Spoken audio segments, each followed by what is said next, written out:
All right, everybody, we got a special guest for you today.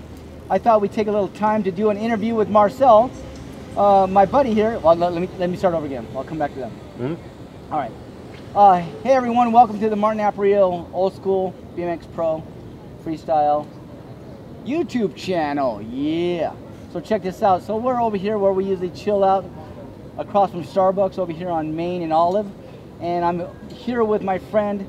I'll let him introduce himself to you in a second, but I just want to introduce you to him and tell you a little bit about him, interview him, and see what he has on his mind today. Hopefully the camera will stay in place right there and there'll be no issues right here. So first of all, hey, what's your name, buddy? Marcel, jonke. Marcel, jonke. All right. So I'm from Austria. Okay, cool. So let's start right here. Let's start with A and then we'll end up at Z right here. So you obviously ride freestyle, right? I try to. You try to ride freestyle. Okay, cool. So my first question is, what the heck are you doing in California? We're just visiting some friends.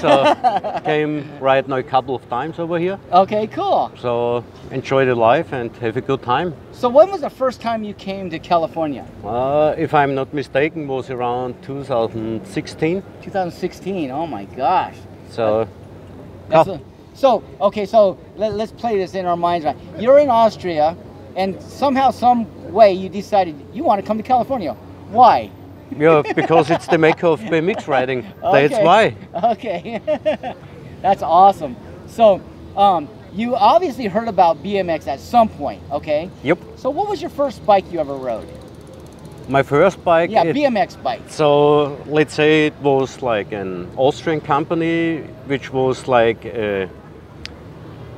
nearly the same build like the very first Redline, the 500A. Oh, okay. So that was like from a shop over there. They made like a decoy of that one. So what year would that have been?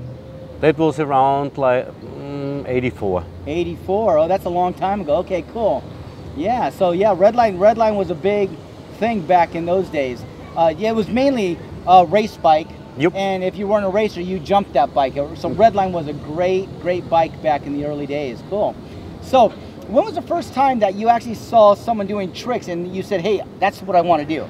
So that was, I would say, around 86. 86, so okay. When you know, go to like all the shops where you can see the magazines, so you're starting to buy them, and then Jesus Christ, what's going on now? So, like for instance, what would be the first magazine you ever read that you opened up and you said, "Well, dude, what are these guys doing?" So, we had a few of them. It was like BMX Plus, okay. BMX Action. Wow. So it was freestyling.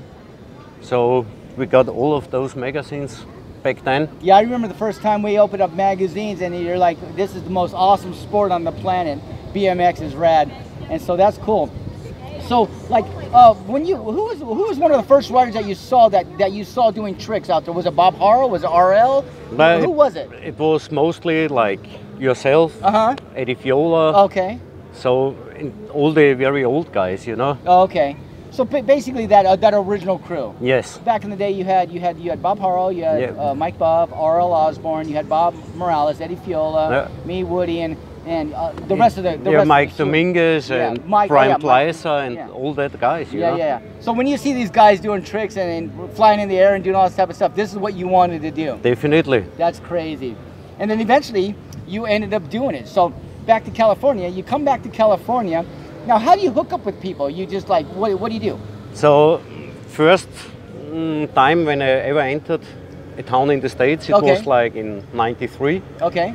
So it was in San Diego. Okay. And that was right away after my apprenticeship was ready. I was ready with the military, which everybody has to join. I come in Austria. So you have to go. It's mandatory. You go into the military. You have to go. Okay. So, and after that I decided, because then I was 21, so it's way easier then to arrange everything. And so I joined San Diego, and then it started from there. You know, I met over there Dave Norrie. Oh, Dave Norrie, okay, cool. Also Richard Sepzer from Graveyard. Okay.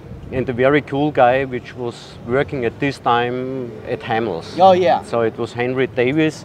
So he really was my first contact person that's so in cool. California. Crazy. So have you ever, you know, I know that you spoke about being in shows, but have you ever seen a BMX show in person? Have you ever seen a show? In the States or in the States? Nope. You've never seen one in the Nope. States? Oh my goodness. Yeah, so you had so many awesome teams doing shows. You had the CW team, you had the Redline team, you had the Mongoose team, yeah, whatever team you had. Each team had GT team, Haro team. Yep. They all had their own teams. And on any given summer, their teams would go off into the United States or even abroad with their truck and trailer, and they'd go off and do these great tours. But to actually go there, for instance, to say you've gone to Rockville BMX, right? To be able to experience Rockville was one of the most amazing things, right? You got the best teams in the world showing up at Rockville. You got a ton of people on both sides watching and cheering you on, and you're just it's a really epic time. So, but you never got to see any of those shows in person.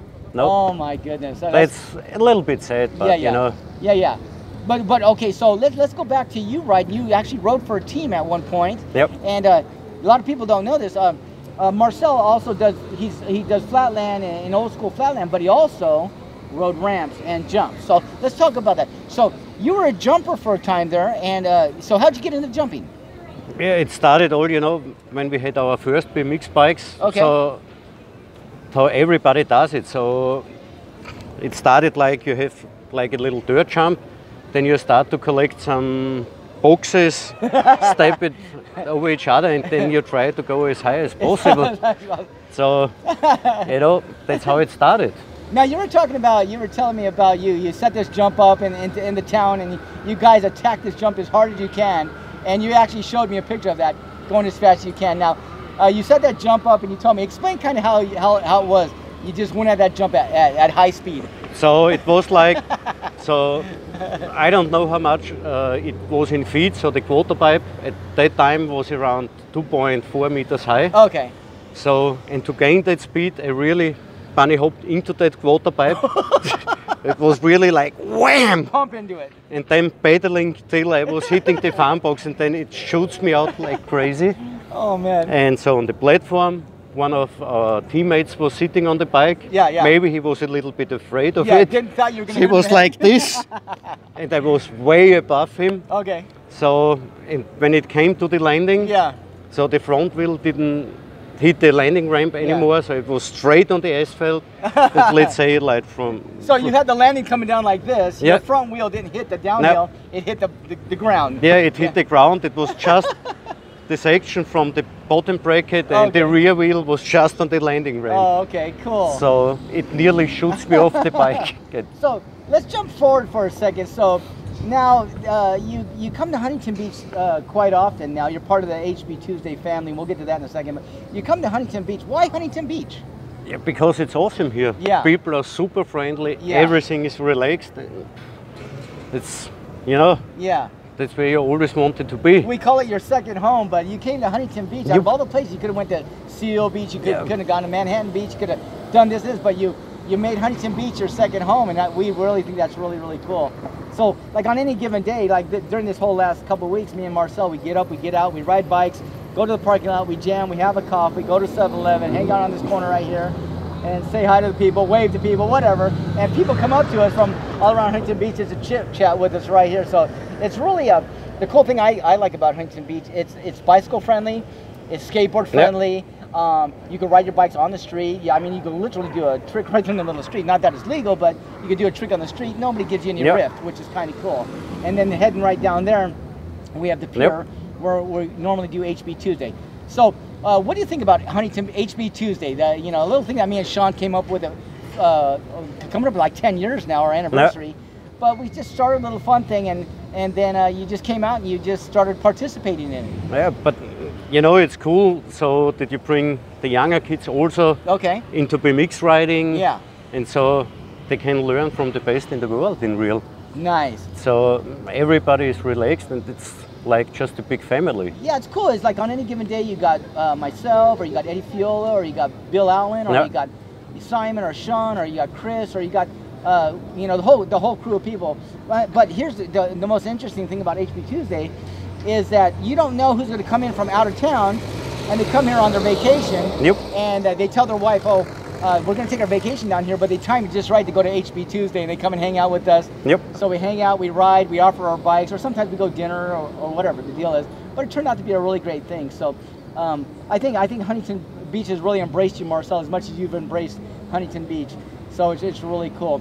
So you know, have you had a good time on your vacation this time? Definitely. All right. So what are some of the highlights? You know. Yeah. What about Newport? You like Newport? Yeah, it's cool. But on the other hand, it also was cool to bring me out of my comfort zone. Okay, let's talk about your comfort zone. Jeez. So basically, you've been riding generally the same way. Very good, but riding the same way for a long time. And sometimes when we get locked into a certain way of riding, we don't really want to go out of our comfort zone to learn something new. But you, with an open mind, you decided to do that. So, man, you're really stepping up your game this time, and you've been working on tricks like the Hank 5. Yep. And you've been working on a bunch of different tricks, different ways to hold your hand on the bars, and different spins, and this, that, and the other. And you've really advanced your riding significantly. So I'm really looking forward to the next time you come back to see what you got up under your sleeve. But we will be watching you on Facebook to see you post a video. I will try my best. All right, cool. So this bike that you're riding right here, you're riding the EF. Tell us about that. Yeah, so I always, back in the days, I wanted to ride a bike like this. Okay. So that's why I decided. All right. To get one. And I also, you know, like it very colorful. Yeah. So kind of like the 80s. Yep. So I don't like it when it's only chrome or black, you know, it's like a dead color to me. Yeah. You wanted to stand out or whatever, had a little life in it. Yep, definitely. Yeah. So. Oh, that's cool. And it feels pretty awesome to ride so far. Very cool. Well, you got a couple more days here in Huntington Beach. You go home when?